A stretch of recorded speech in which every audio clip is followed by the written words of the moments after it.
On the Level Talk Show. Knowledge for the people.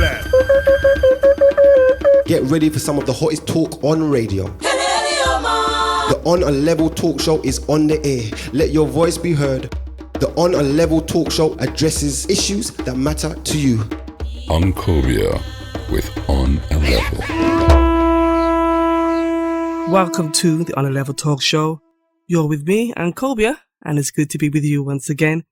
Now, this week, we come together to continue our discussion from last week on what I think is Britain's most pressing social problem, that is gun and knife crime, and also gangs as well.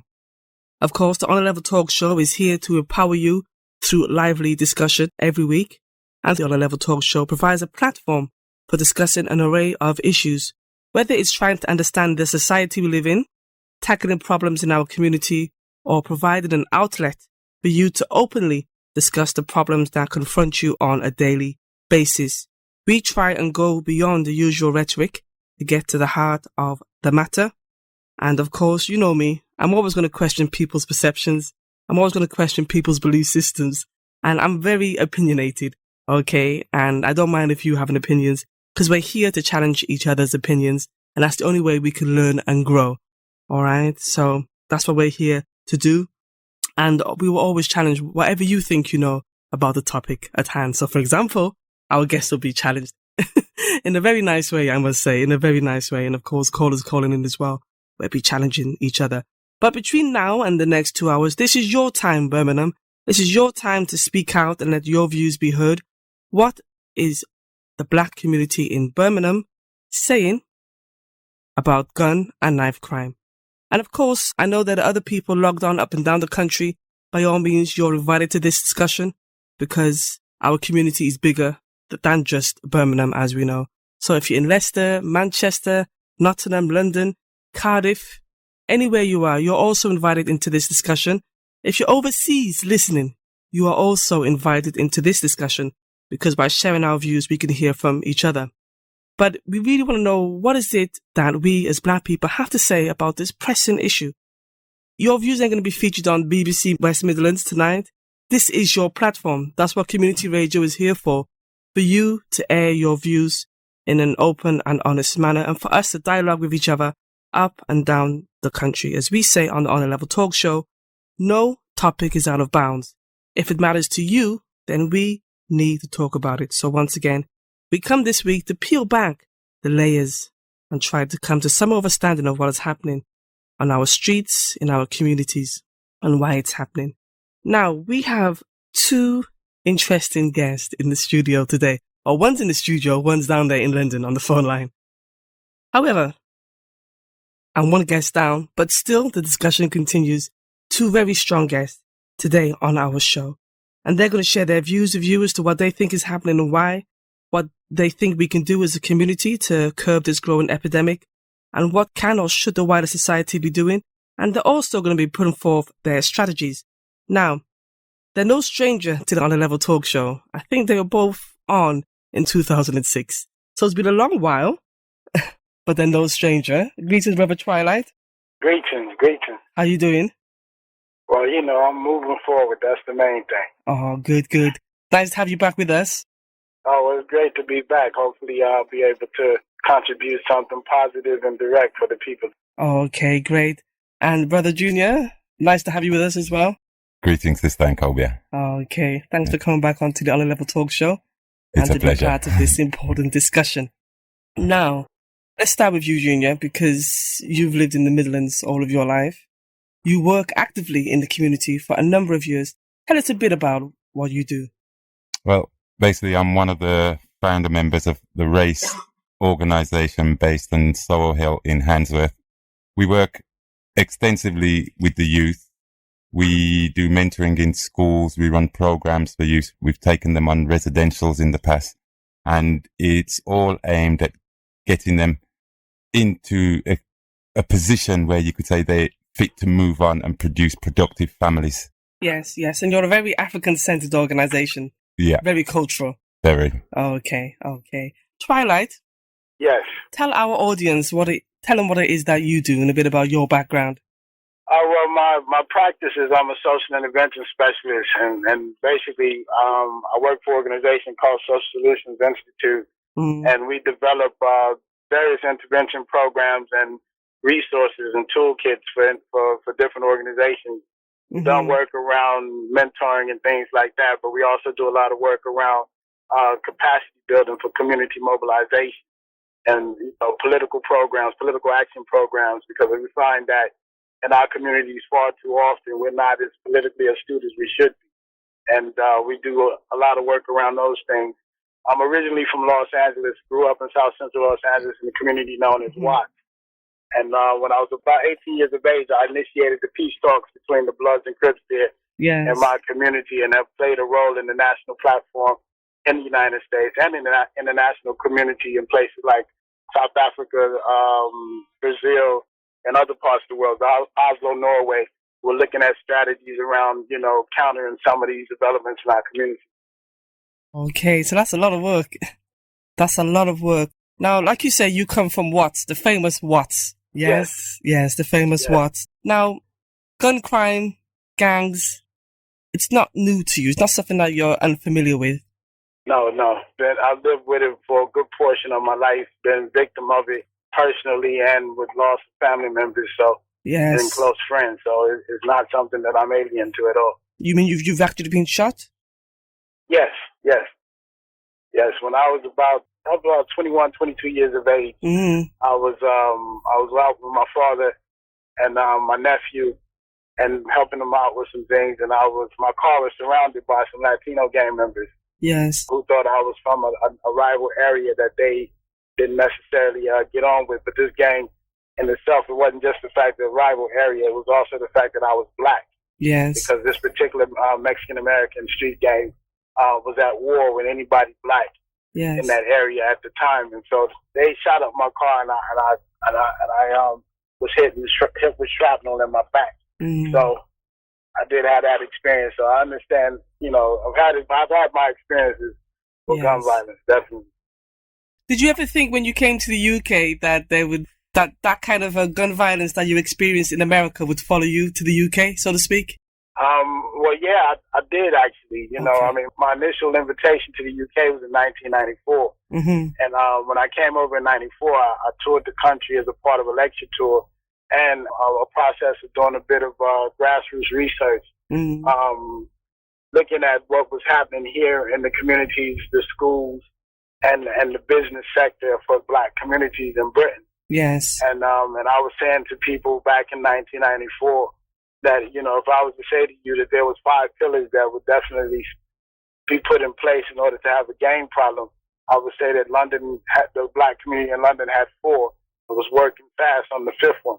Yes. And that was my diagnosis in 1994. So what was it that you saw in 1994 that made you think, okay, this country, they're going to head the same way that America has gone? Well, I found that certain survival practices that our community, particularly African communities in the Western world, developed over the years. Like one of the things you have here in the community here, you call partner. Yes. Institutions like partner was being eroded. You had situations where families and communities occupied the same areas and lived in the same areas. New generations either couldn't afford to live where their parents were, where they grew up, or the system that allowed their parents to buy homes like partner and things like that have been abandoned. So, children leaving home for the first time to get their own place was moving further and further away from their the communities where they grew up. So the community cohesion over time was being eroded. Yes. And then also the very racist elements within the school curriculum, and not the curriculum itself, but the way in which things were being taught to children here. And, those particular things. And then also the impact of high levels of unequal levels of understanding around politics in the grassroots community. You had a lot of people living in conditions that they felt were not beneficial to them, but didn't know or understand the political procedures and processes to go about changing that. So a lot of the activism that you might have saw in Britain in the 1970s and the 1980s, over time, pretty much, had dissipated.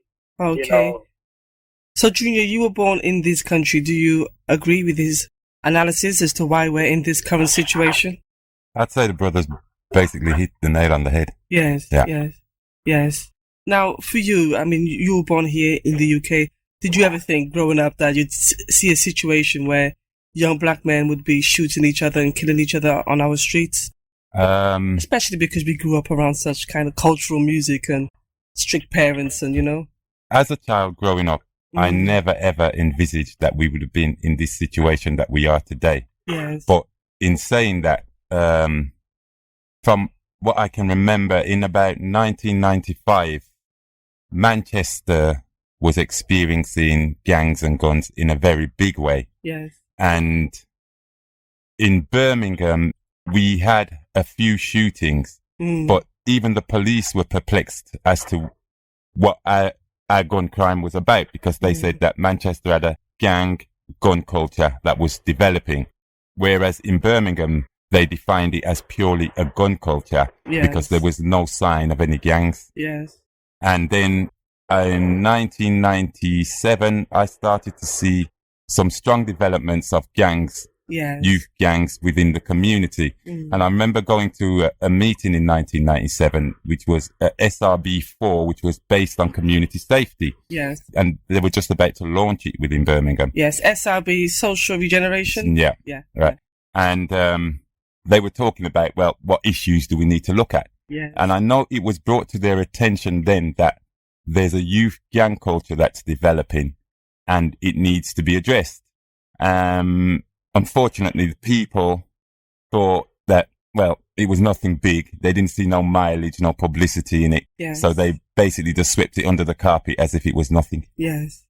And you think that because they turned a blind eye on what was developing at that time, this is why we're now in this situation? Yeah, and I am of the opinion that if it was addressed at the time, we could have done a lot more about it than we can now. But did the black community see that it was developing at that time? And this question is addressed to either of you. And did we try to do anything to address it? We're saying that these social agencies should have done something, but did we see the problem and try to address it? I think at that time, a lot of people weren't aware of it developing. And those who did see it developing, I couldn't imagine that they thought it would have gone to the extent that it has reached now. Yes, yes. And Twilight? Well, you know, the way I look at it is that we've always had an element in our communities in some capacity that dealt with the less, what would we say, mainstream ways of doing things. And that was something that was kind of done, you know, in a way that was kind of shrouded in our communities. I believe it's the same in most black communities in the Western world. Yes. We've always had some element taking place, but there was a moral compass and a code of community that said that certain things you don't do out in the open in front of people. Yes. You know, certain conflicts you don't openly deal with out in front of people. So over time, you know, I feel like, yes, we know that there are certain elements within our community, but for what it turned into and how the young people started becoming more and more involved in it, yes, you know, I think that's that particular development there. I think that was happening in development while people were, if I was in the States, I would say pursuing the American dream.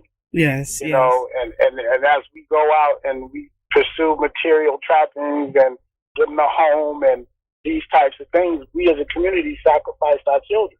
Yes, you know, and the children were left, you know, to their own right. We say that, but I mean, Asians and other communities, Chinese, Jewish people who come into this country, the same in America as well, they also pursue those same dreams, but do they sacrifice their children? What's any different with us? I don't think that they sacrifice their children in the way that we do. I mean, we're working, first of all, we're working in a 400+ year deficit of cultural capital and cultural competence. You know, and because we got that deficit, there are aspects about who we are that we don't necessarily gravitate towards. I mean, some people even today, you know, clearly when you look upon them, African features, African ancestry, but to call them African, they become offended, you know, and ready to fight. I mean, one of the terms young people use down in the schools here in London as a term to disrespect someone is calling them a Kenyan. You know, so Yes. we as African people still have problems with being who we are. Yes. You know, so how can we develop any type of cultural practice and integrity when we still got a problem with who we are? But we had it even when we came out of enslavement. Some culture was still there. Yeah, We came to Britain with a culture. We didn't come to Britain without any form of culture. We came to Britain with a culture. Well, this is it. And then, you know, now you're going into the question of was integration good for us? You know, because this is what we're dealing with now. Okay. Because at the end of the day, you know, as you deal with integration and you deal with elements of what helps to erode our culture, you know, we go to school, and when we're in school, there is no multicultural curriculum.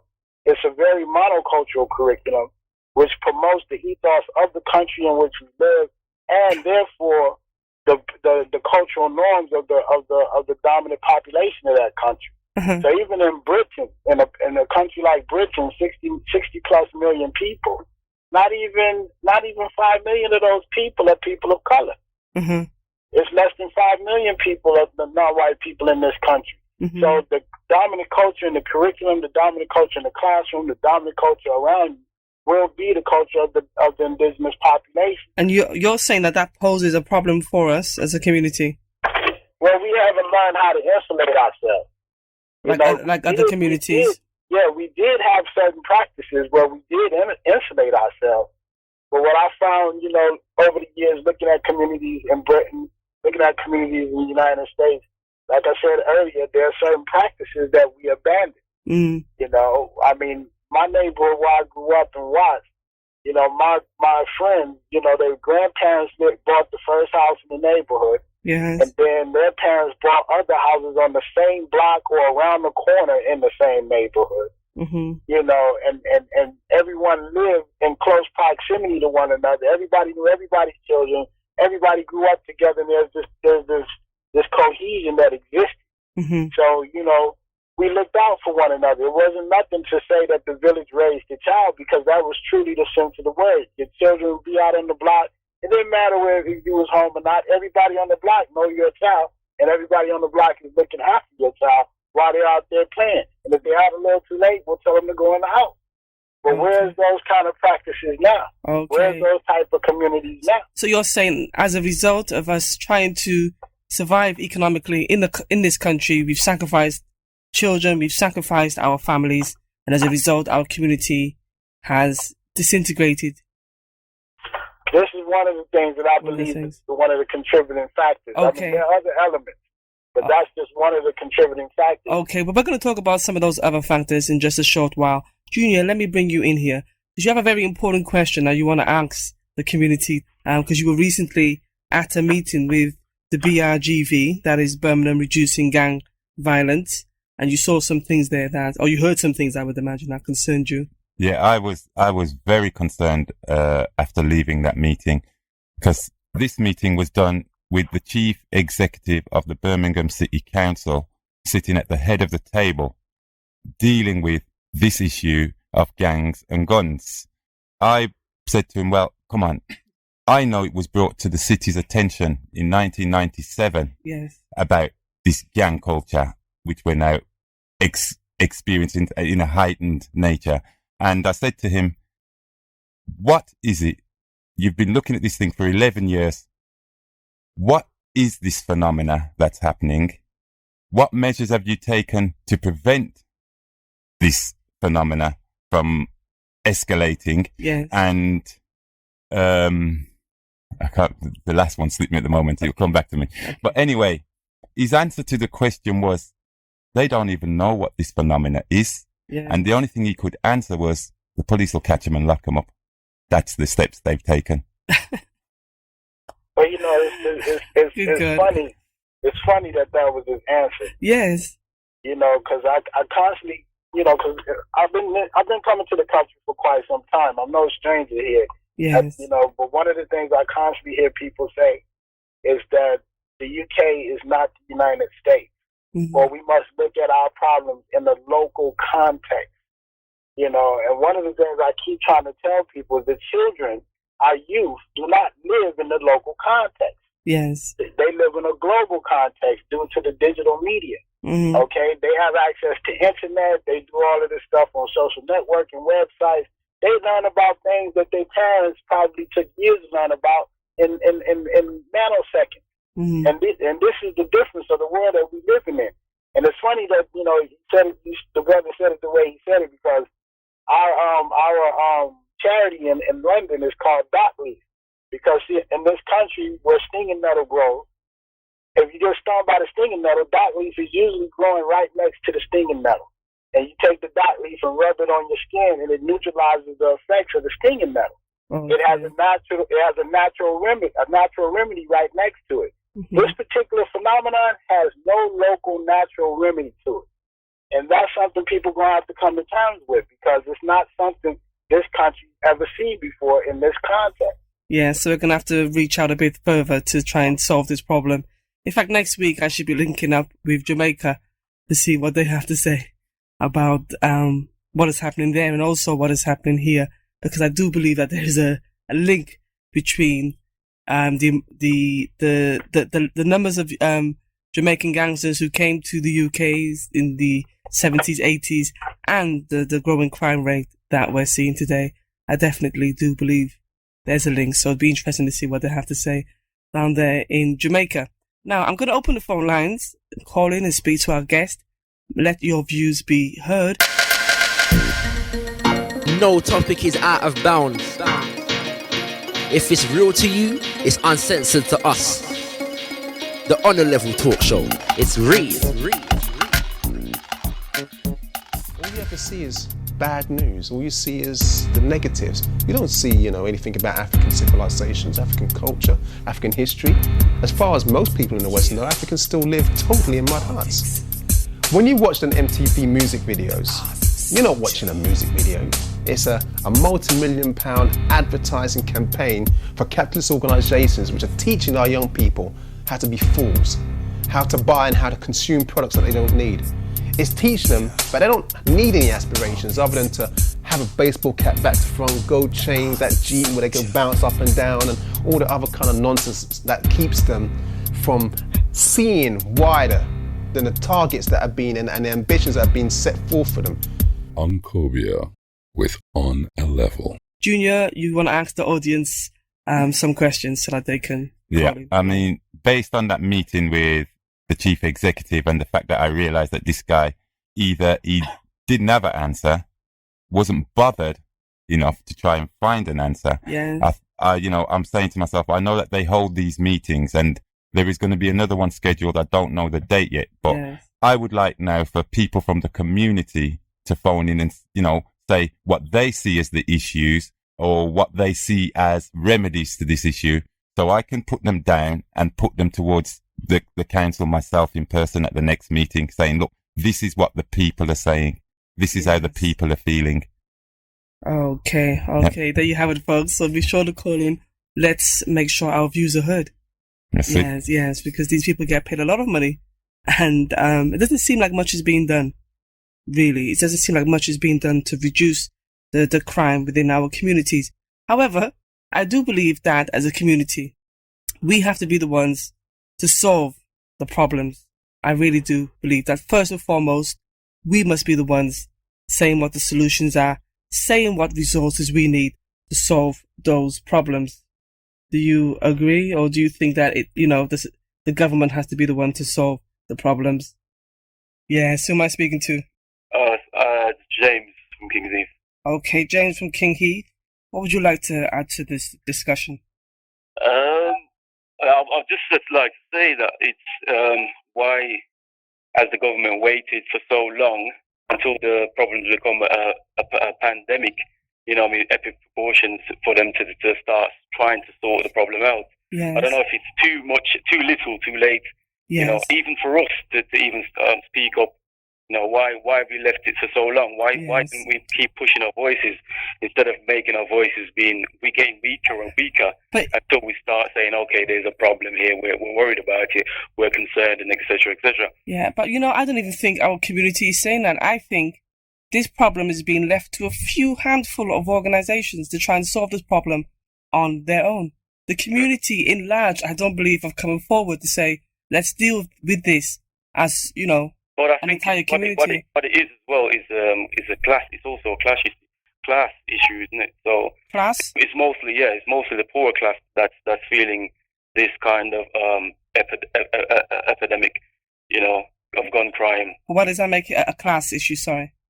Because it's Poor people make guns? The richer class people can afford to avoid this issue. You know, it's not a problem in their community. But you know, one of the reasons I think it's a disease to them, yes, that they'd like to wipe out. But some rich white kids have lost their life this year as a result of knife crime in this country.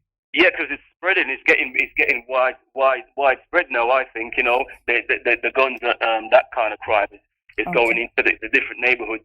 You know, reaching to because the poorer class of people are searching for new avenues where they can branch out and grow their, you know what I mean, their powers and stuff like that, and earn more money. Why do we keep saying poor? Because I really don't see those levels of poverty. No, that's what I really don't. This poor people. I don't associate myself with that.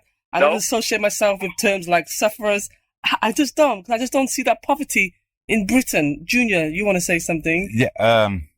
I think we have to avoid trying to make these blanket statements like saying it's due to poverty, because I mean I'm not saying it's due to one thing. I'm not saying it's due to one thing. Sorry. Okay, because I mean that was one of the things that the chief executive brought up at the meeting, and you know, to me, I felt this man. Hold on, James. Hold on, James. Yeah. Right. To me, I felt this man was insulting all people in the so-called underdeveloped world what don't experience this problem. This problem is a Western problem, and that you notice on a global scale, the West is supposed to be the most affluent. So I can't civilized.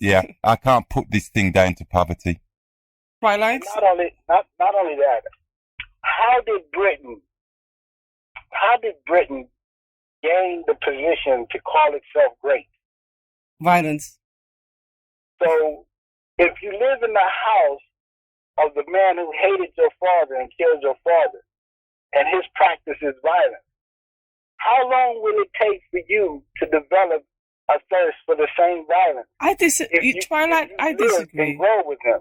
Twilight, I really do disagree, because the majority of us we aren't out there shooting each other and things like that.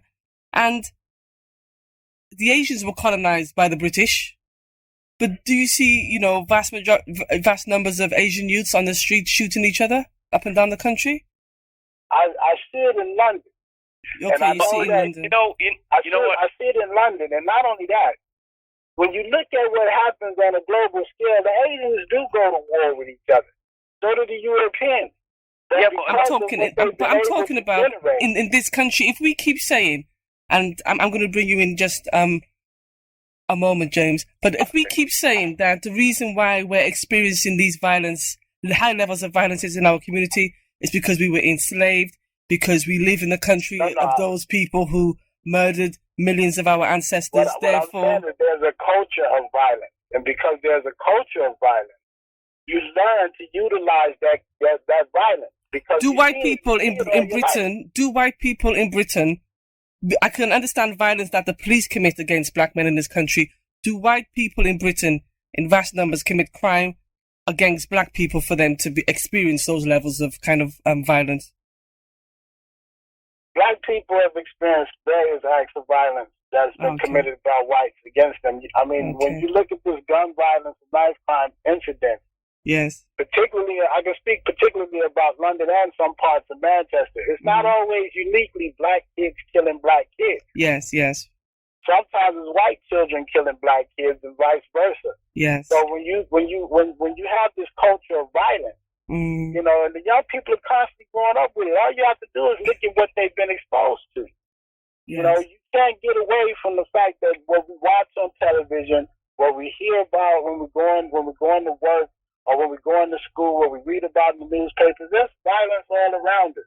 Okay. And the only way you can gain any kind of feeling of not being threatened on the streets in many cases is being known for being violent. Okay, let's bring our caller back in, James. Yeah. what would you like to say? Do you agree with what you've heard Junior and Twilight say so far? I mean, it's fine and dandy, giving all the statistics and all the facts and stuff. But why is it our leaders or these representatives of ours, why is it time after time they don't stand the ground and say, okay, this is what we thought it was and this is what it still is? Can you name me 2 or 3 leaders or black representatives in Birmingham? No, I can't. So then you can't say then why aren't these representatives or leaders? Because it's part of the problem. Isn't one of your panels? Wasn't he there? The ANT leaders, they work. Both of my guests work within organisations trying to bring about change in the community. Neither of them, to my knowledge, have put themselves down as leaders in the community. In answer to the brother. Sorry, I didn't say leaders. I said representative. Yes. Yeah, in answer to the brother. Black community. Yeah, what I'd say is we do have a serious problem in terms of representation, because what you find is a lot of these people put themselves in that position to say they're going to represent the community, and the community ain't even aware of it. Yes. Do you know what I mean? So therefore, we have an issue there. So what you're saying is correct to a certain extent. I know it is correct to a certain extent, but everyone's still clueless to the fact of what is really going on, because there's so much twist. There's so much twist into the story. Yes, James. Let me give some other callers a chance to call in. Yes. Okay. All right. Give thanks for your call. Okay, Twilight. Yes.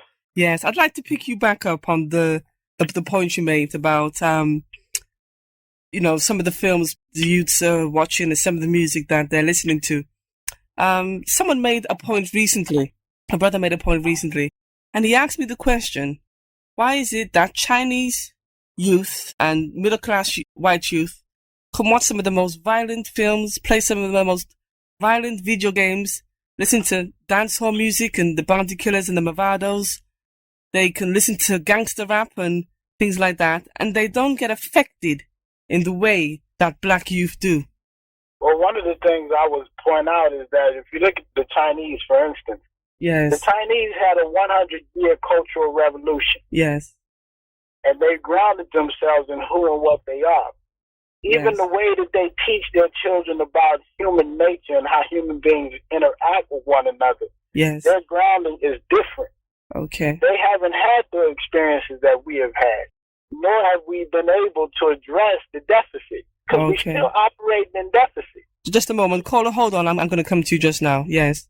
We're still operating in deficit. So one of the things I constantly ask those who are our representative leaders in the black community in the state is, when are we as Africans in America going to hold a convention to look at the issues that directly affect us and developing the institutions to address the shortcomings in our development? Yes. Because those things haven't been addressed yet. Okay. Yes, we have access to education, but the education is not tailored to meet our survival needs. Okay. Let's bring our caller in here. Hello, caller. Hello. Yes, thank you for holding. Who am I speaking to? It's Patricia. Patricia. Okay, Patricia, what would you like to say? I just been listening to the radio, and they were just going on about if we have to listen to like black history, like the whites killing the blacks at the end of the day. If we have to listen to that all the time, then the youth will just be thinking, right, we can't sort of work with white people. But I mean, we're here now. We've got to educate the kids to go through that instead of thinking what slavery. Slavery's gone. It's the past. We've got to start thinking about the future. You know what, Patricia? The very fact, I take it that you're a black woman. I am. We can't ignore, it's not to make excuses. And I don't think either of the guests are doing that, and I'll give them a chance to answer. What I'm saying is to ignore, let me put it this way. When you have people who have been held as hostages, what they'll do, as soon as they're released, they will take them to psychotherapists and these kind of people to work with them and to help them release from that experience so they can continue living a normal life. What has happened to us is that we've just had to keep going, and now we're moving on. We're just breaking down, and we're breaking down, and we're breaking down, and we're not looking at the problems that plague us as a people, and the reality is that some of those are rooted in the past. Yeah. In response to that, I mean, yes, when we look at history and world events, we can say that was in the past. It's happened. Let's forget it. Let's move on. But we have to balance that with another view which says what goes around comes around, right? It can't all be just one way. We have been affected. I'm not saying that we're supposed to sit here and gripe about it and say we're victims. Yeah. But I mean, if the Jews ain't going to let you forget the Holocaust, why should the African let you forget the Holocaust that was committed against him? Twilight. Well, I mean, it's a relevant question, and one of the things I want to point out is just a few facts about history and law. And in pointing these things out is to point out that our condition hasn't changed. If you look at, like, we celebrated the bicentenary of the 1807 Abolition Act. Didn't end slavery, just prevented the European, British ships being used in the slave trade. It would be a few years after that, 1834, that they would pass the law that will end slavery throughout the British Empire, but subsequently the land became a part of the British Empire. So they freed the people and took the land. Yes. So we're still in a state of dependence. Because from one generation to the next, we inherit a position of servitude. Poverty. Yes, yes. You get what I'm saying? So in 1998, a lot of people don't know this. The Abolition of Slavery Act of 1834 was repealed, which means that the law no longer exists. In the same year, they passed the Human Rights Act. Now, if you go and read Article 4 of the Human Rights Act of 1998, it says that slavery is legal in Britain if you've been convicted of a crime. And when you understand that crime is a social phenomenon that is created, that is managed, and utilized for the purpose of drawing revenue, crime is a business. And people got to understand that. And if our young people are leaving school and they don't have the skills to go into the workforce, to go into technology and other more current fields of employment, our need is the need for us as far as our physical might and capability is no longer needed. So we become irrelevant to a society like Britain or the United States. But then Patricia does have a point in the sense that she said, okay, we do need solutions for today and for now. If you're saying that, we're no longer needed by Britain as a workforce, therefore we're in trouble, so to speak, we have to also take responsibility and say, we've been here long enough. We should have seen the play on what was happening, or we should be the ones creating jobs. If Asian men can provide jobs for their children to go to after school, shops for them to go and work in, it's no different for us. At some point, I think what Patricia is saying, the buck stops with us. And let me just a moment. Let me bring Patricia back in here because she's been holding on. Patricia. Hi. Yes. Your thoughts so far? Now, I do agree what he was saying. Yes. I mean, I'm not saying forget what's happened because it's happened. You know what I mean? I mean, if blacks are killing blacks, does that mean we have to start hating blacks? But we hate each other anyway. We hate ourselves. We hate each other anyway. As part of the problem, why we're killing each other. But we've got to start. I mean, to me, I look at the Americans and I can see all the black people all getting up there, and this is what we've got to do. You can't think. I don't know.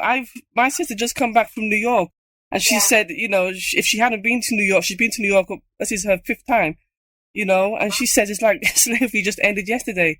She was shocked at the conditions she saw our African American brothers and sisters living in America. It's an illusion we have over here about how African Americans live.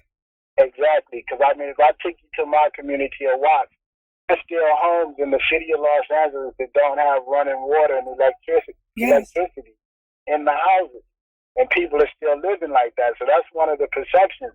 But I'm just pointing out that when he's saying that, the whole thing about the laws is to say that slavery ain't went nowhere, and the conditions of the game is still the same.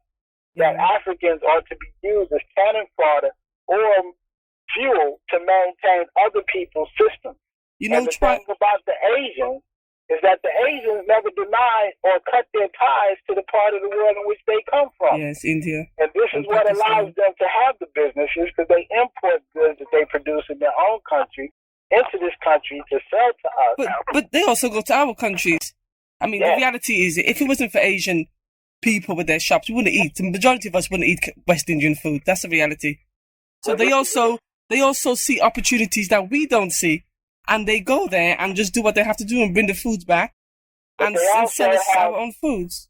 They also have maintained whatever their system of partner is. Yeah. Because without venture capital and technical expertise, you can't do business. Yes. And we're the best minds in our communities for small business. We're the people who are willing to put their money together to finance community co-ops that we can take ownership in our neighborhoods to develop trades for ourselves. And I think this is part of the crux of the problem, Twilight. Hey, I'm just, like I said, there's multifacets to why the situation is what it is. And it is something that we as a people need to address. But at the same time, we cannot forget that when you look at the global population and you look at it based on land mass and white people versus non-white people, non-white people populate majority of the world's land mass. But white people control majority of the world's financial capital. But even though we got the land, we don't have the money. And this is the systems that we become dependent upon, and a level of dependence that's so detrimental. Okay. Patricia, is there anything you'd like to say lastly? Black people need to unite and work together. And that's the only way we're going to move forward. Okay. Thank you for your call. Thank you. Bye. Okay, give thanks. Junior, you asked a very important question to the community. Ask them again. Yeah, I'm still waiting for people to phone in with the issues that they see concerning them in regards to this phenomenon. And if they also have got ideas as to how they can aid in our attempts to halt this situation from escalating even further and saving the lives of our children. Yes, because it is such a serious matter. It really is. And it's only a matter of time before the shooting and the knife crime goes beyond the gangs and spills out into the community. And then we all get affected and start losing family members, but we have to do something about this. Now, again, Twilight, I always like to bring it back to the community. I always think, sometimes I don't even like to have conversations where I mention other people. I just like to focus on us sometimes, because I always think, no matter what, the situation, the solutions always come back to us. One of the things I think we haven't addressed properly as a people is that we have inherited a consciousness of servitude. And this helps to keep us in this situation, because we're always looking for others, it seems, to do for us. We're always willing to work for other people, but we don't seem to have a vested interest in working for ourselves, linking up with the Caribbean, linking up with Africa, linking up with black people, wherever they be in this world, to do business with. Well, this is an area of deficiency in our community that's quite rife. And where do we learn about these things? We learn about it in school. We learn about it in environments where, things are taught to you about the world and trade. But we haven't been taught like that. And the schools I go to are not necessarily teaching them that. But where did the organizations, look how many cultural organizations we have, Rastafarians, Pan-Africanists, they're up and down this country, they're all over the black world. What are they doing to ensure, because they have such a strong analysis, very good idea of what is happening, what are they themselves doing? Because you can't expect a man to teach you certain things in this school. It's just the way it's going to go. So what are we doing to teach our people about these things? Surely it just can't be about what others are not doing for us. That's what I'm trying to get to. Hold that thought. We're going to talk during the break and talk to our guest. In the meanwhile... Yeah. When I was younger, we had a sense of responsibility from a very young age. This may be responsible of fetching water, looking after the animal livestock, whether sweeping up the yard, catching some firewood. I think these disciplines that you gain when you're very young, in my time, helped me to hold in good stead when I can become big. Children nowadays, especially in this society, very much a lot of freedom they have. We quieten them by giving them TV or games, things not really encouraging them to do anything but play. And after a while, try to impose responsibility after that. So they hadn't learned this ability of responsibility. So I think that's some of the contribution why we have problem with our children.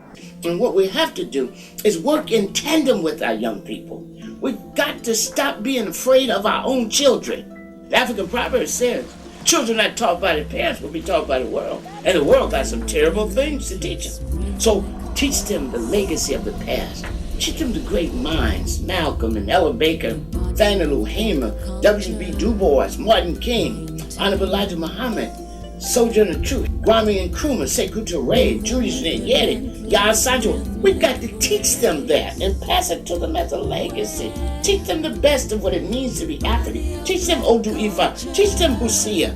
We've got to teach them that. Then that's not going to drop from the sky. And the white man is not going to teach them that.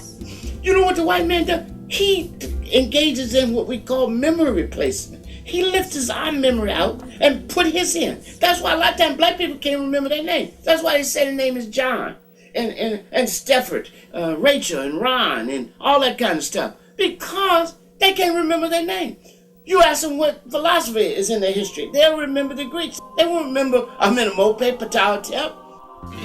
We must recover our memory. We must return to our own history and culture. Until we recover and reconstruct the best of our history and culture and use it to enrich and expand our lives, we'll always be impoverished. And our youth will suffer as a result of that. We must leave a legacy worthy of the name in history African. Yes, Hotep, join in today's discussion. Call the studio on 0121 678 6666. Love yourself and your expression. You can't go wrong. Yes, welcome back to the On a Level Talk Show. You are with Ankhobia. We are continuing last week's discussion about gun and knife culture and crime and gangs and what's happening and why and what we as a community can do to try and solve matters. You've had a message come in which says the family is key. Parents are their children's government and leaders. They need to reassess how they bring up their children before adolescence. Other people will always have their own agenda. Community issue, do for self. Family structure first. Max from Handsworth. Well said, Max. Well said, well said. Junior and Twilight, thank you for holding on. Okay. Okay, no worries. Okay, we have Junior in the studio. Junior is from the RACE organization. RACE stands for? It's Re-Education Against Colonial Education. Re-Education Against Colonial Education. And we also have Twilight on the line, and Twilight is a social interventionist specialist. Okay. We've had a call come in from Leicester. Adam. Hi, how down you doing? there in Leicester. I'm good. How are you? I'm good, fine. Okay. Right, we were having a discussion during the break. Let our listeners know what was on your mind. Yes, basically I feel that, I believe that because of the state of our indoctrination, I feel that, there's a huge amount of fear, envy, and distrust that's running through the community, where parents have handed it down to their children unwittingly. Children are handing it to each other unwittingly, and before you know it, we have things where we don't even really recognize ourselves as being the same. Yes, so therefore we have this distrust and this fear and this envy amongst each other, and then you have things like, the skin shade, and then you have the hair texture, and then you have black African men warring against African women warring against each other, and it's all this massive slave mentality. And when you say African, you mean black people, yeah? Because some people don't like to use the word African, and they'll think, he's from Africa. Oh, yeah. But when you say African, you mean black people in general. Yes. Even if you're from the Caribbean, even if you were born in the UK. Okay, Twilight and Junior, do you agree with what Adam has to say? Yeah, you want to go first? Yeah, I've heard what he says, and in terms of the fear, envy, and distrust, I wholeheartedly agree. But, not based on the context and the way he's putting it over, because these are emotions. Now, if we follow our true Africanness, we learned what our emotions lead us to. Our emotions are blind. Our desires are blind. That's why, we like things that can be harmful to us, right? Just because our emotions gravitate towards it or gravitate away from it. So, in terms of, it's not just the fear, the anger and the envy and the distrust, right? It's also the fact that we pay too much attention to our emotions, right? And if we were to study certain things out of Africa, which were carved in stone and left there for us, such as the tree of life, right, from ancient Kemet, right, it deals with the whole of that scenario. And then, you know, if we were to, personally, this is my view on the subject, right? We don't have to seek for no conclusion or no way of solving this situation, right? When we accept our Africanness, we will look back and we will see that our ancestors left the template for us to use. For some people in our community who don't see themselves as Africans, they're not, they're Christians, they may be Muslims, they have no interest in Africa, don't intend to go there anytime soon, no interest in African history. They may think, well, why have I got to reclaim my Africanness to stop our youth from shooting each other on the street? Could I say something, please? Yes, Adam, by all means. I mean, I agree with what the brother was saying, but the brother said words to the effect that we understand that these are emotions, and we have to understand that, like, you know, they are, you know, emotions can be difficult, etc. He was saying words to those effects. I can't remember exactly what he was saying. He's saying that basically it's a behavioural problem. Yeah, but what I'm saying is that, like, I believe there's a substantial amount of us who don't really want to link to Africa, who don't really even see it. They don't even recognize that they're in the situation that they're in. They may recognize to a certain degree, or they may have no recognition whatsoever. So what I'm saying is that, like, there's a lot of us out there who we think that we're awake, but the reality of it is that we're completely and utterly asleep. So what I'm saying is, yes, the brother is right. If we do make that connection back to Africa, or forward to Africa, then yes, that is going to be massive in helping us to actually overcome some of these problems. Okay, let me bring Twilight in. Well, no, I mean, fear, envy, all of those things are definitely issues that we have to control. And this goes down to a key word, which is discipline. You know, it's all right to have feelings, but you got to know where the line is. Yes. You got to know where to stop your emotions for overriding your rational process of doing things. Yes. You know, so it's about how we're educated.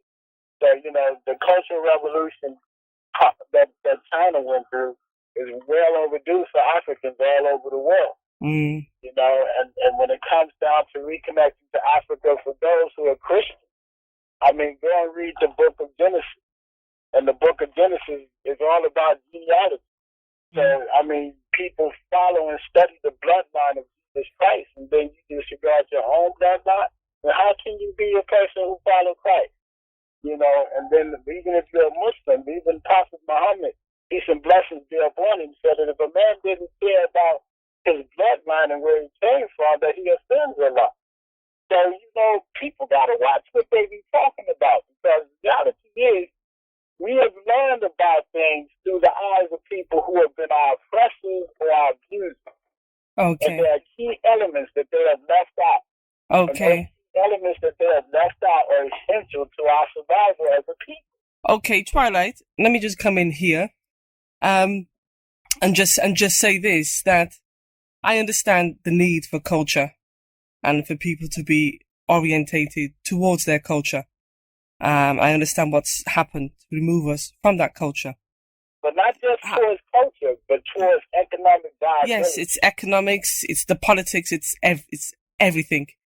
My concern still is that as a community, we have been unable to solve these problems. For example, one of the things that concerns me, when you look at some of the organizations who are working to try and eradicate this problem in our community, I'm not too sure what it's like in London, to be honest, but certainly in Birmingham, they tend to be people working with ex-offenders. So they're dealing with the youths after the problem has already happened, after the knife has gone into somebody, after that trigger has been pulled. And I'm thinking, well, Manu, when he came on the show last week, Manu is a mentor who's been working with schools for the last 15 years. And, you know, he says you can identify in school very easily those children who, the problem makers, or those children who could potentially end up, you know, in being a part of a gang and things like that. Where are those black organizations that work with those parents, two parents or single parents, who are struggling to raise their children, who feel intimidated by those children? Where are the black organizations? Where are the black organizations like the psychotherapist and the psychologist, where were these organizations to come forward and solve some of these problems that are before us in our community? Well, I think a lot of them. I think a lot of them are there. I think what it is that it's a key thing of getting our people to exercise responsibility of self-determination. And that's the key for me. Now, that's the key for me.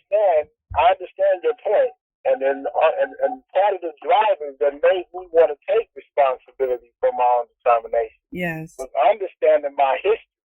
That not just the history of what my people went through, but the political and economic history and existence in which my people are bound to. And we're only bound to it because we haven't come to a point to exercise all of the teachings that those who have researched our conditions have brought to us. Yes. I say Marcus Garvey was a great teacher. Yes. But the leader to implement what he had brought forth has yet to come. Okay. I don't mean to cut you. We have some more calls coming through.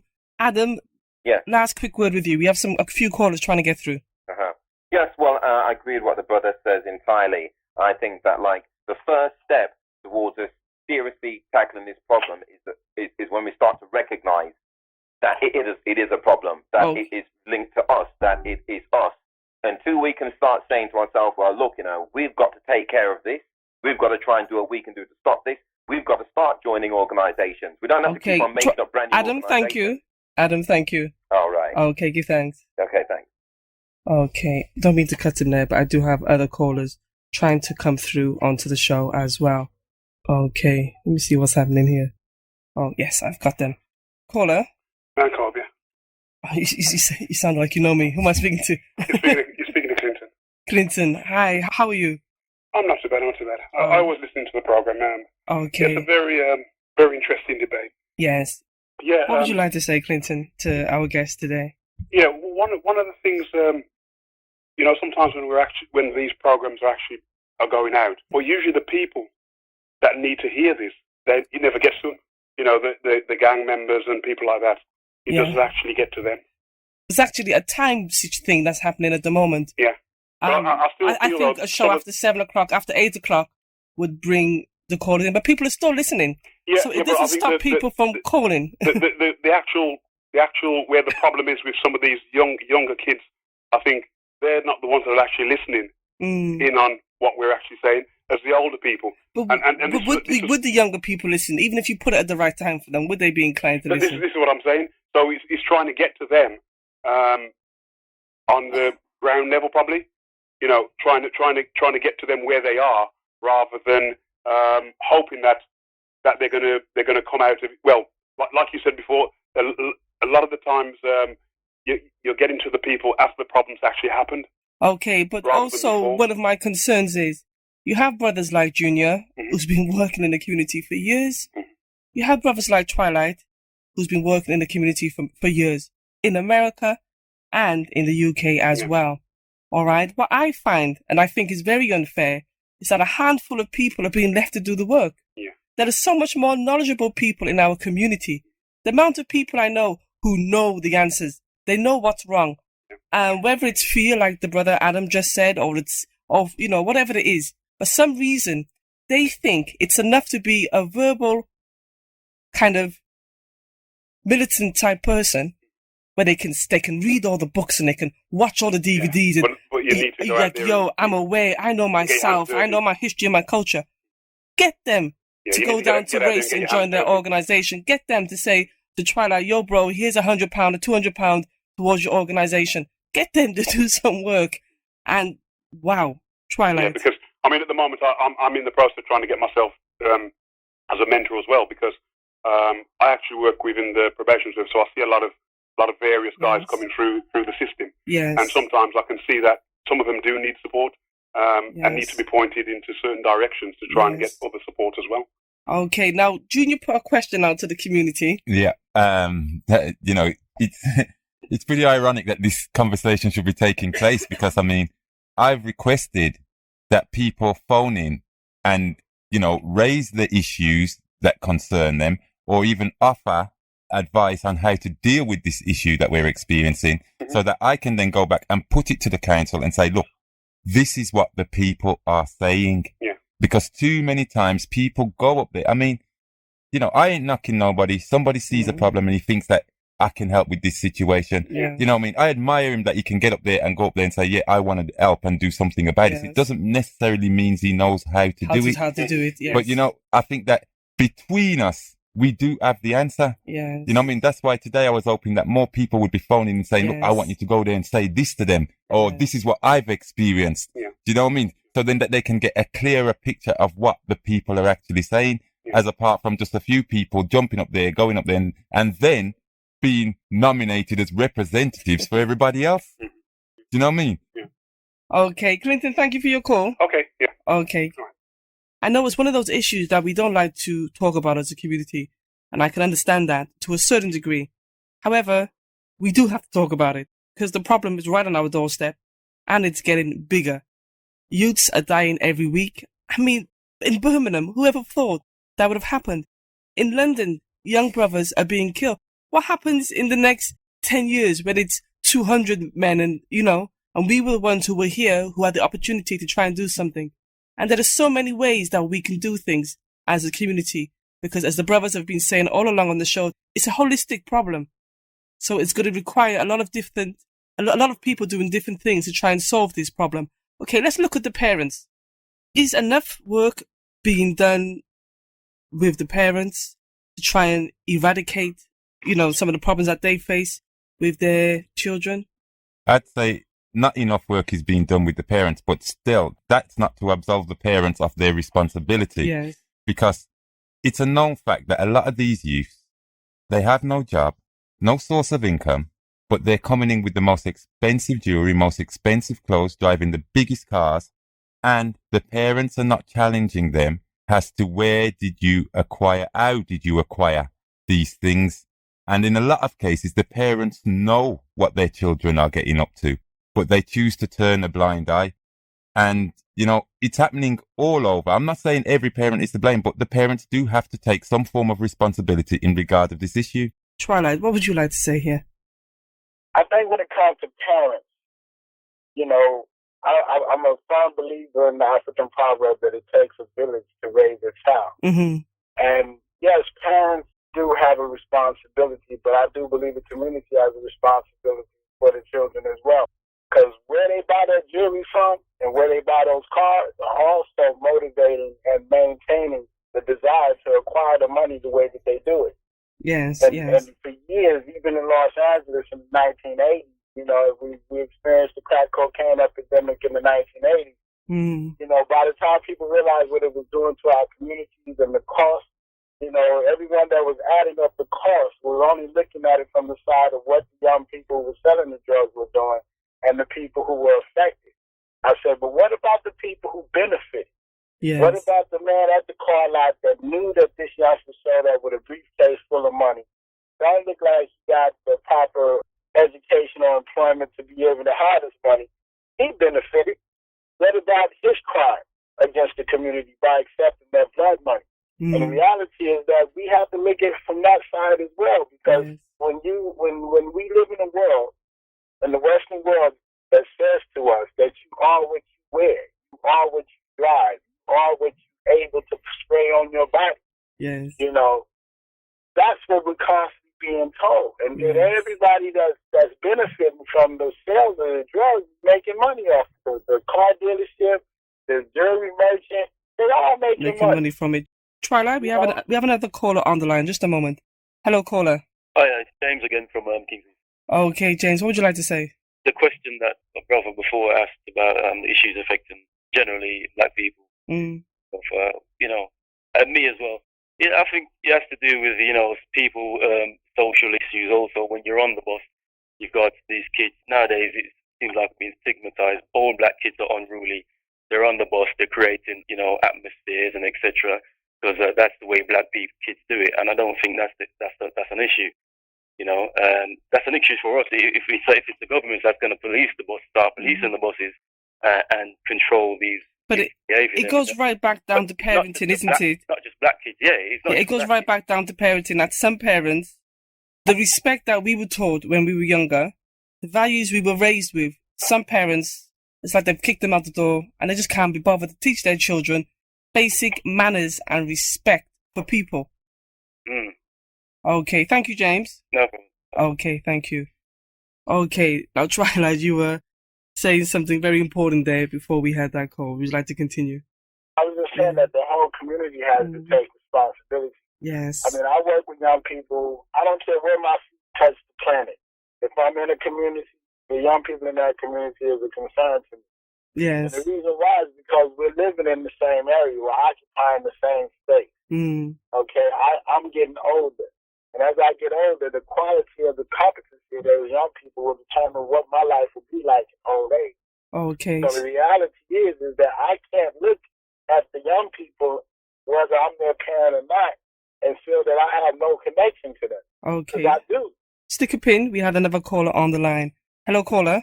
Hello, greetings. Yes, greetings. Oh, is that Rastred? Rastred. Yes, yes. What's happening? Yes, man. Well, you said something very at the top of your show, where a lot of it have to start with ourselves, which we acknowledge that. Many people don't acknowledge it because they believe that, yes, the society will solve it first. But what we have to also realize is over the last 10, 15 years, a lot of child care has been taken out of parents' hands. And children have been given such a power, when they've started to invent child line and restaurants and kick off this thing about incest stuff.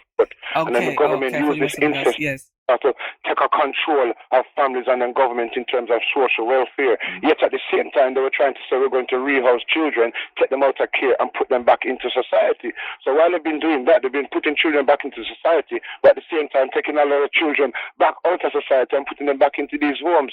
Now what we find is that, yes, we as a people have to acknowledge where we come from. We all come from Africa. We all come on the slave ship together. So therefore, we are brothers and sisters, uncles, aunts. We're one big family. Been traumatized, psychologically traumatized, mentally traumatized, spiritually traumatized. And like you said, we need to find our black psychologists, our black mental health workers. These are the people who need to come forward and come forward, because I met many of them and they say, oh yes, I know my history, I understand what we've been through.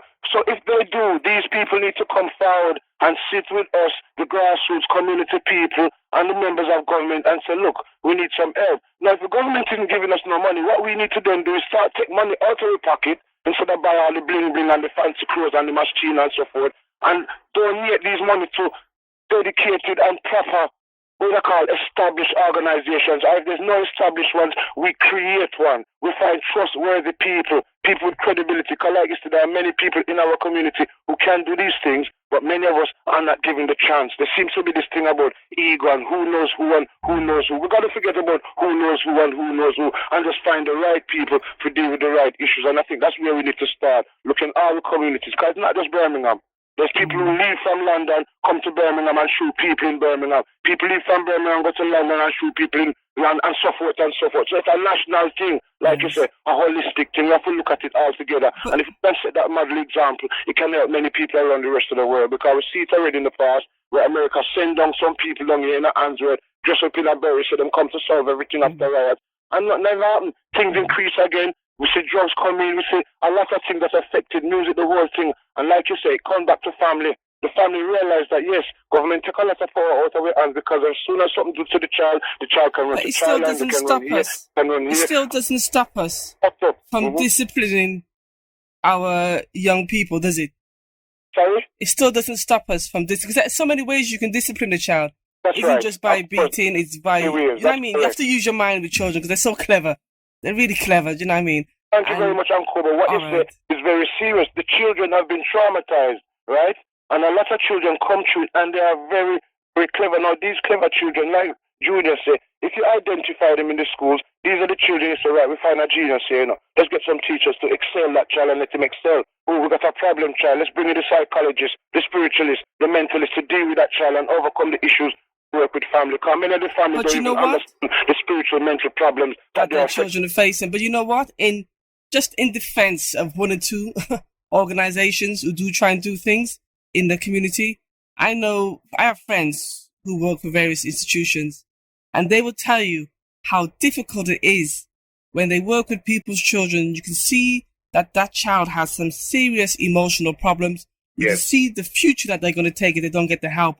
And they will do everything they can to bring the parents to get them involved, and even the extended family. And people family members are not budging, the parents don't give a damn. They do so much to try and help them bond with their children. So much things are being done. They'll tell you children, some of them are so traumatized, the children that they work with. Yes. But the families won't step in to say, let's do something.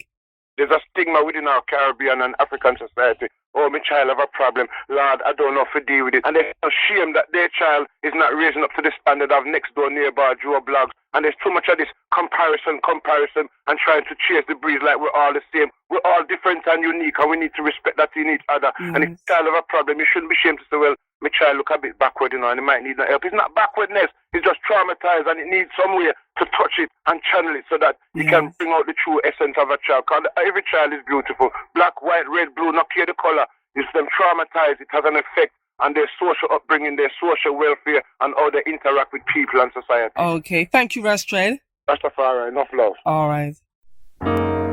You are in tune to 98.7 FM New Style Radio. Get ready for some of the hottest talk on radio. The On a Level talk show is on the air. Let your voice be heard. I'm talking about these people who cry when the sun is standing there in an orange suit. Where were you when he was 2? The On the Level talk show. Where were you when he was 12? Where were you when he was 18? And how come you don't know he had a pistol?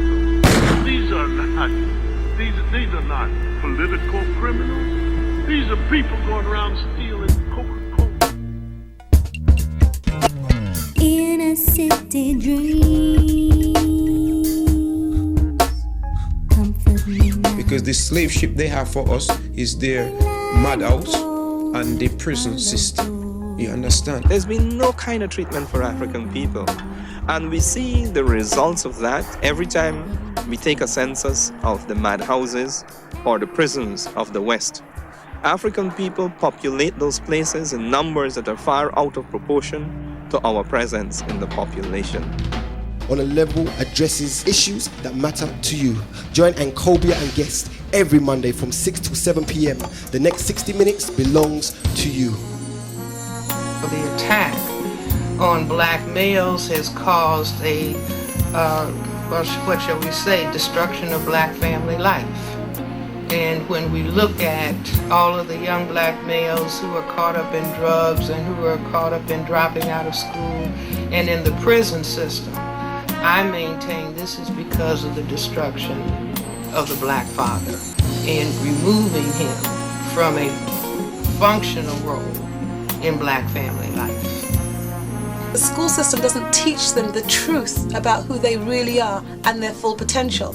Now, once they know who they really are and their full potential, when they see these stereotypes, they don't connect with them. They don't see them as representing who they really are. So all those images in the media are false representations of someone who they are not. But unless they have that alternative frame of reference, if you like, to connect with, they are at risk of being what it is they are told they are. When you listen to some of our dancehall music and some of our rappers, whatever, okay, we're literally boasting. We're showing the world, look, this is how ignorant I am.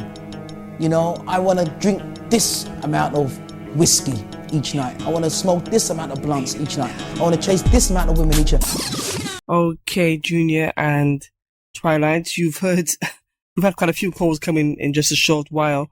What do you think about what some of the people are saying so far? All right. In respect of the call for the psychotherapists, psychologists, sociologists to come on board, it's urgent because these are the people who say that they are interested in people behavior.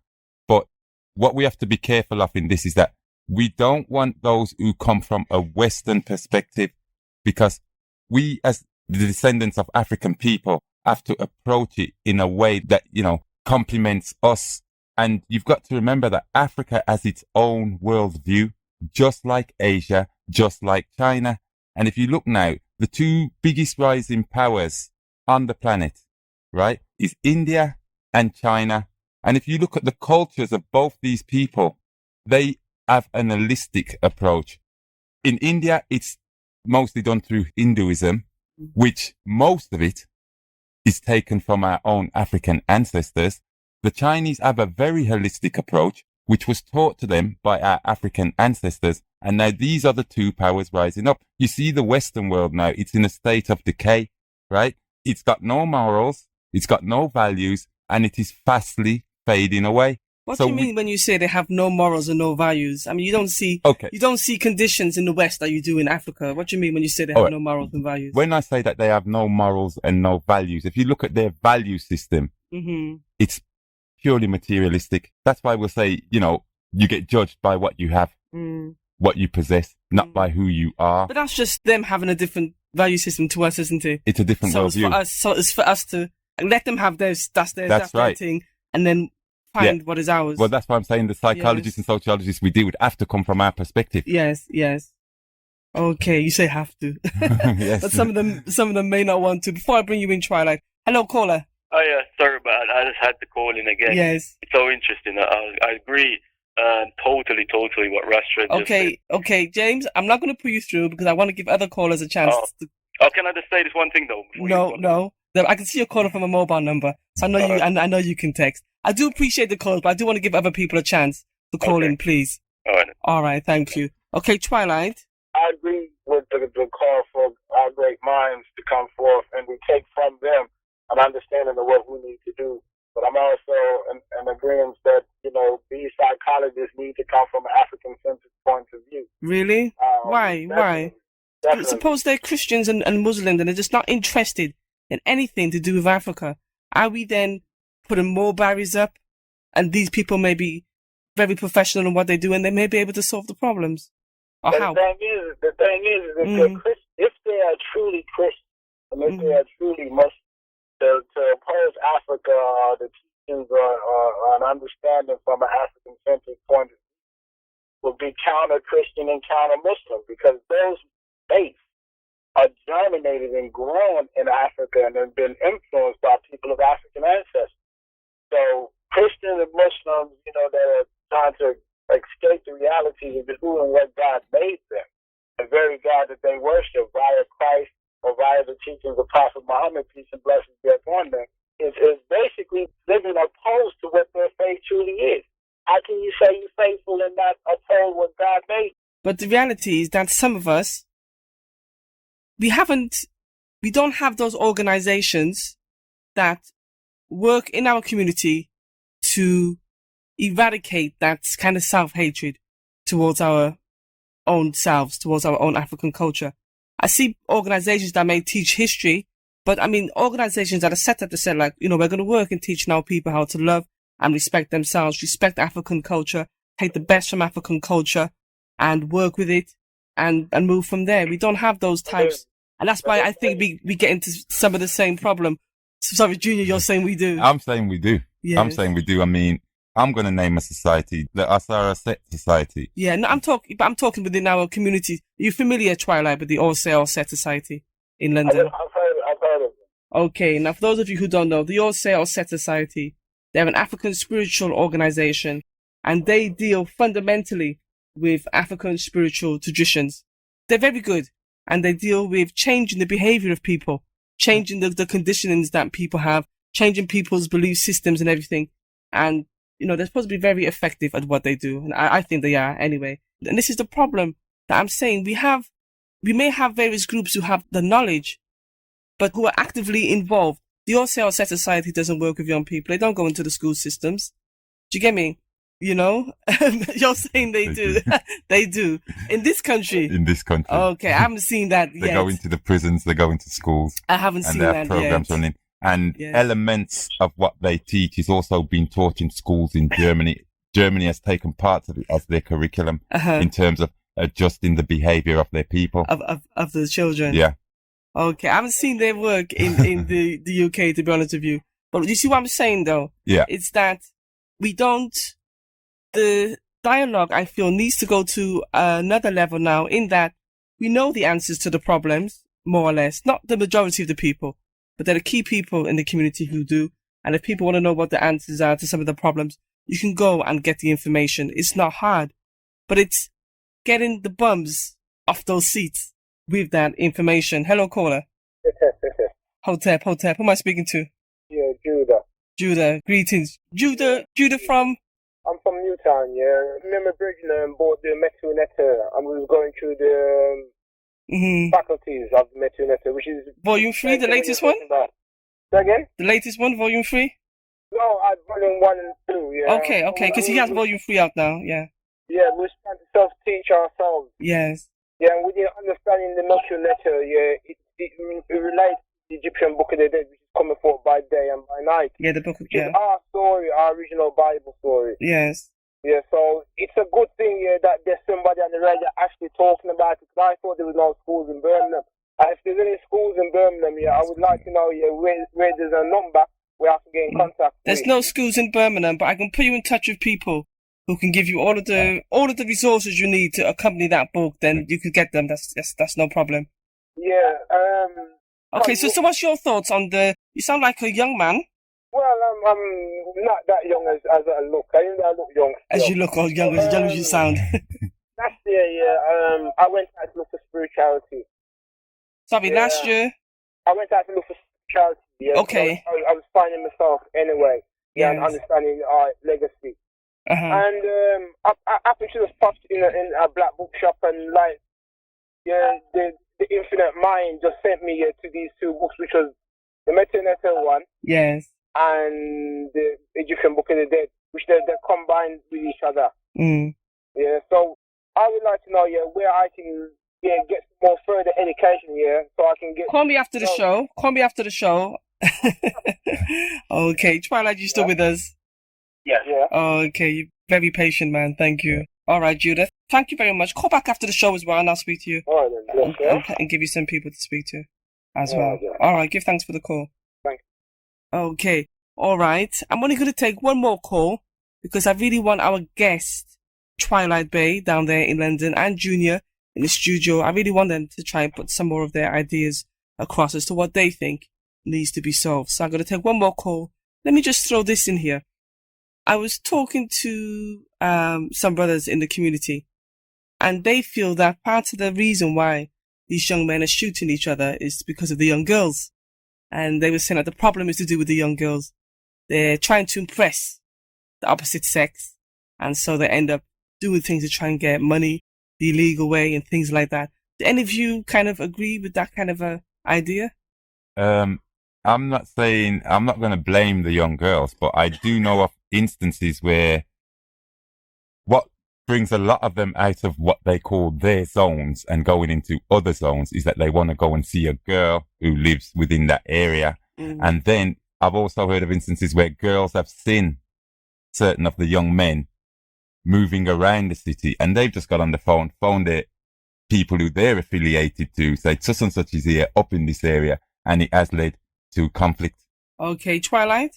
It's been my experience in different communities around the world and in Los Angeles that, the women can play a role. Yes. In manipulating situations, and they can. And some do it overtly. And some do it consciously and some do it subconsciously. Yes. But it is a factor that we need to deal with. And not only that, parents need to understand that when we raise our daughters and we say to them, you don't want to be with no man that doesn't have anything. Yes. That we need to go further than making it seem that material trappings is what we're talking about. I have a 19-year-old daughter that's growing up in South Central Los Angeles, and I talked to her about when seeking a partner that has potential and what it means for a man to have potential, and don't just look at what. Everybody has potential, don't they? Exactly. And if the potential is there, you can see that potential, and it's something that you will support and want to work with your partners in developing, then that's the man for you. But don't just think when I say don't bring a cat home that ain't got nothing. What I actually mean is a person that don't know themselves, that don't care about themselves, and have no discipline. Yes. That's what I don't want you bringing into the family, because we're a family that know ourselves, we're a family that care about ourselves, and we're a family that work on our discipline every day of our lives. Yeah. And this is something that we have to teach our young daughters, because a lot of what we teach to our children comes back to bite us in the butt. Yes. And the reality of telling our boys, don't let nobody or somebody hit you, better hit them back. We better put some context on that. Oh, okay. I teach my son to defend himself, But I tell my son that if you ever have to fight a black man, don't try to kill him. Don't try to destroy him, because that's not what it's about. If he's threatening to you and trying to harm you, defend yourself. But don't go over the top, because that's not what it's about. Yes. You know, and don't be afraid to talk to him and tell him, I didn't want to fight you, but I can't let you attack me. You know, so that he understands that you care.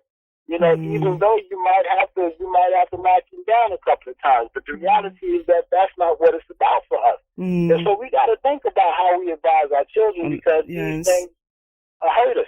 Okay, but you're saying that the women do have a role to play, and that we can have a positive effect, try and change this thing for the better.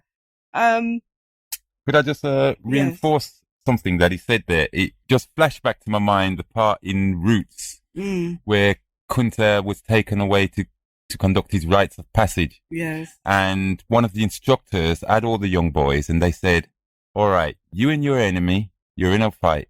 Now, you are now the superior force. You've slaughtered most of his troops and things. Yeah. And he says, what do you do to him? And Kunta turned around and says, you surround him and you kill every one of them. And the man turned around and he said, no, that is not the way.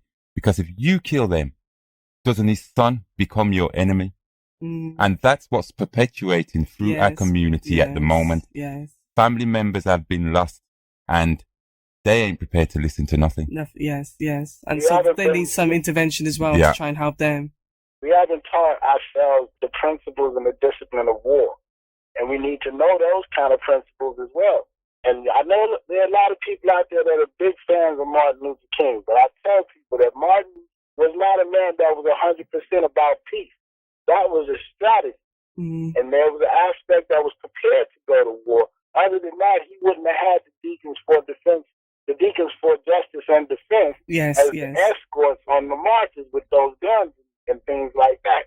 So we have to teach our children the disciplines and the principles of war. You know, because conflict is something that I don't think as a people or anybody on this planet will be able to escape 100%. But there is ways in which conflict can be managed in a way that's less detrimental to ourselves. Yes. And that's what we need to be looking at. I mean, these are all kinds of strategies that in our organization, Social Solutions, we teach young people this on our leadership programs. We teach it to parents and our parents support workshops to make them aware of these things, because where else are they going to get this information that is tailored in a way to address the illness that's taking place in our environment as we speak. Few things of value in life are accomplished individually. Nations are built collectively. Schools are built collectively. Farms are farmed collectively. Holidays are observed collectively. This is natural for those who have direction and respect each other.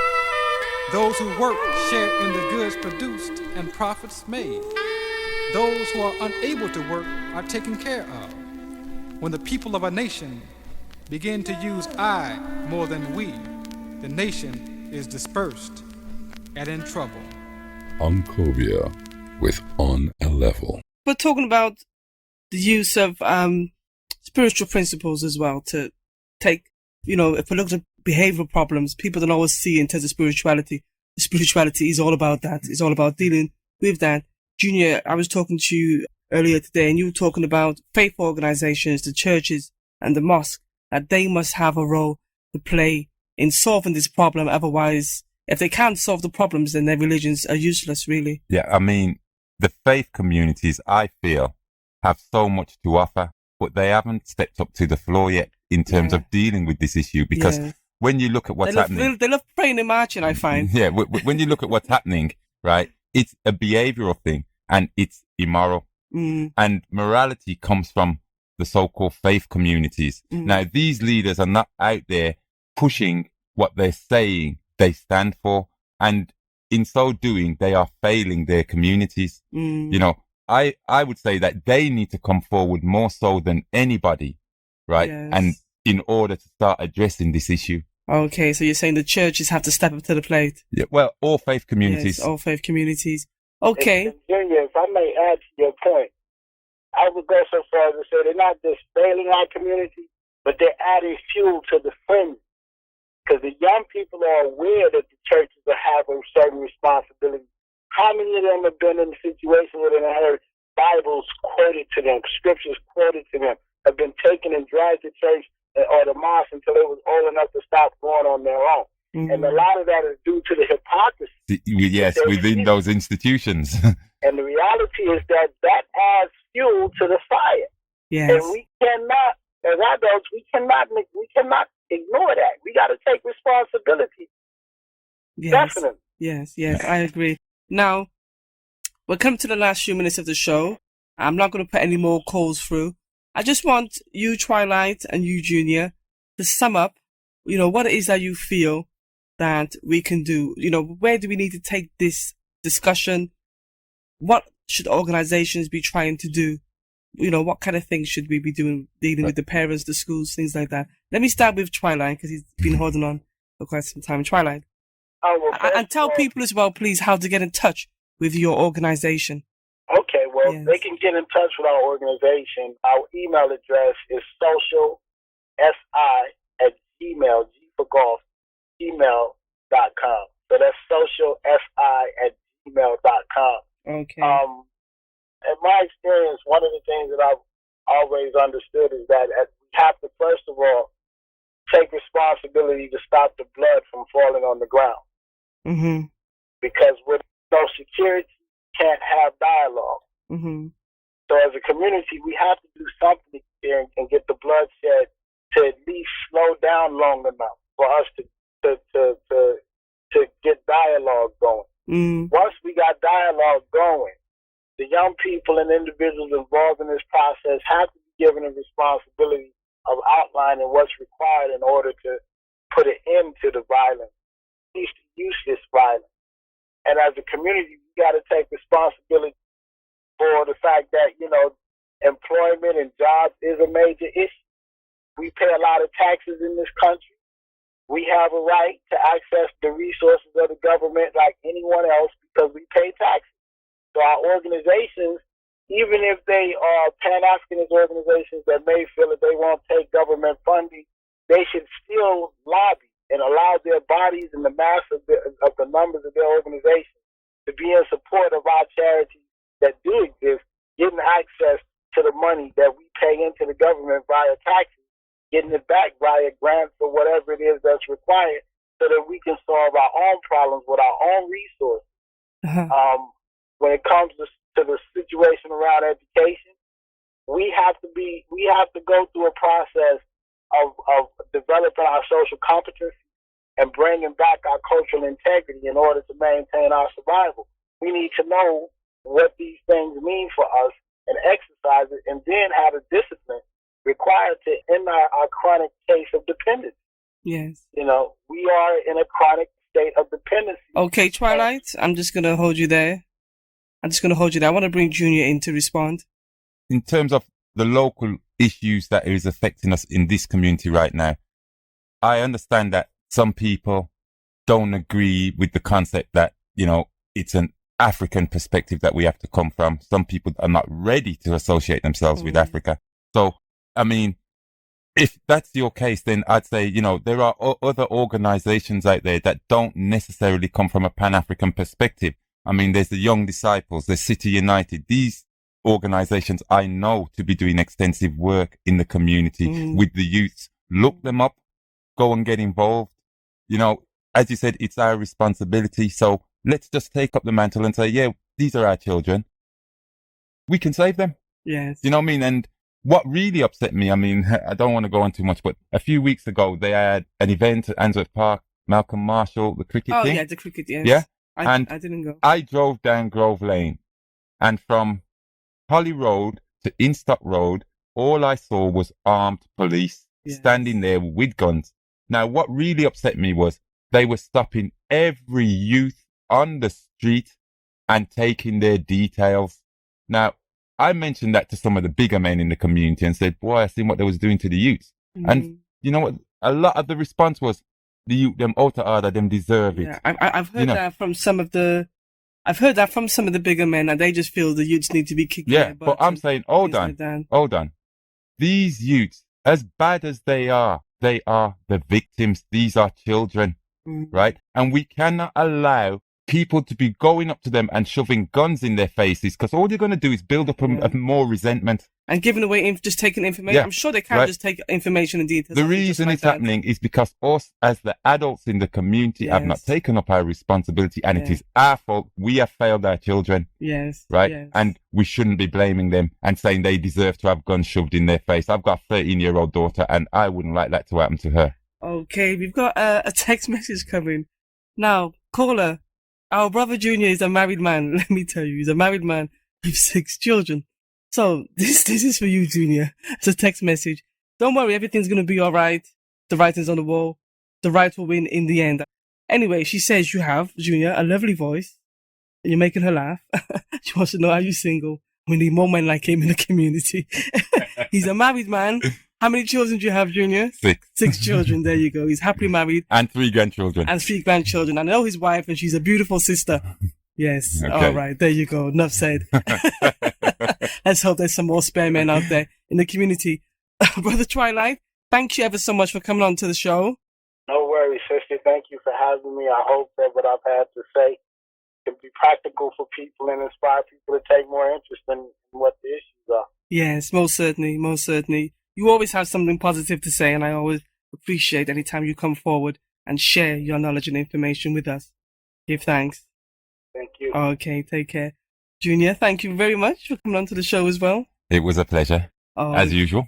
Okay, you can send me an email with your concerns, any solutions and strategies you want to put forward that I can pass on to Junior at the race organization.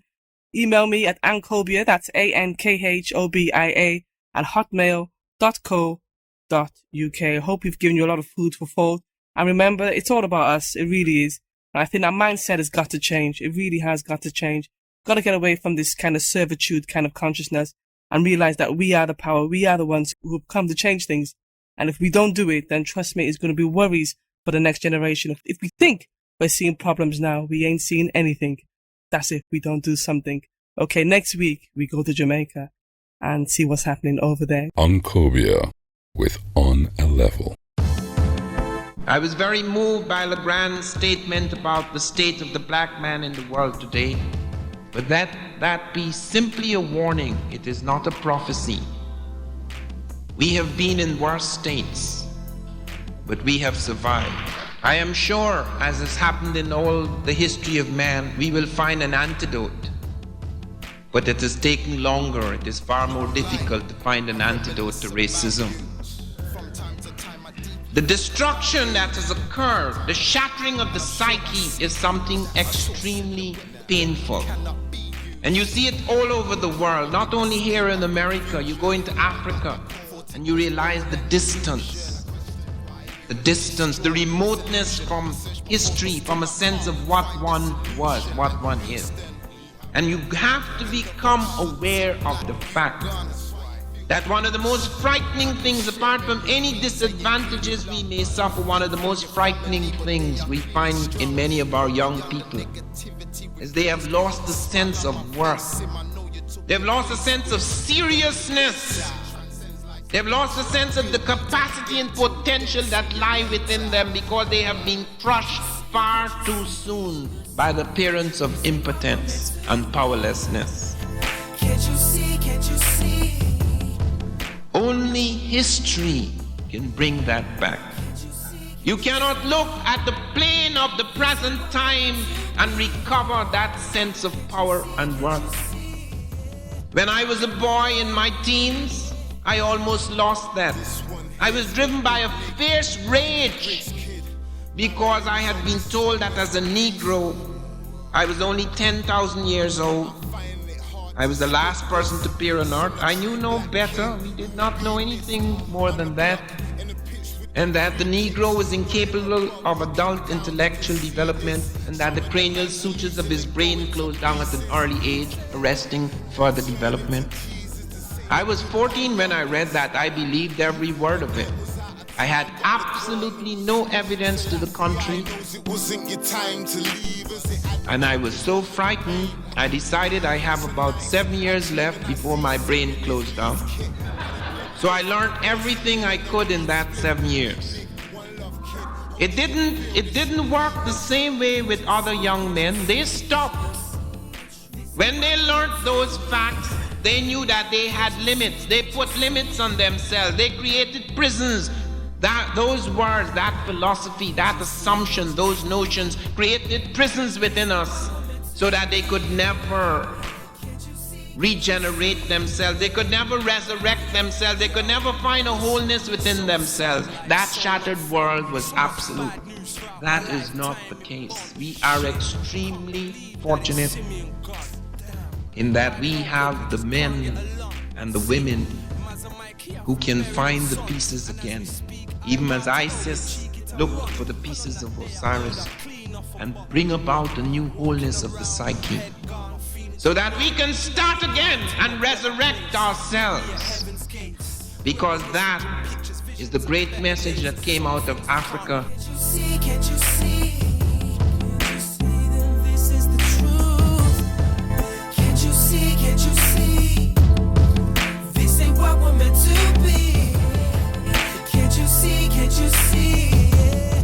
Oh yeah, yeah.